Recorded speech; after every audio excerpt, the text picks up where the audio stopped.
Hi, my name is Joseph Landoni. You're going to love it here. We know moving is tough, and we are here to help.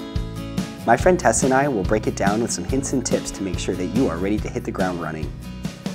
Hi everyone, my name's Tessa and I'm here with Joseph. We're hanging out today in a residential hall just so you can see what it might be like for you when you show up in the fall. When you arrive, your life will be a lot easier if you show up with some of these things.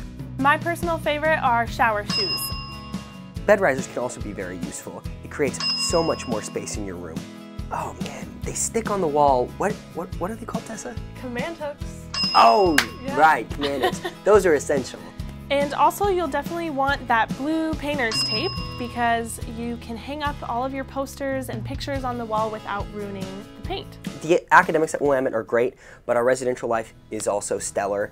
So with everything we've just mentioned, be open to bringing an open heart. And we'll see you in August, Bearcats.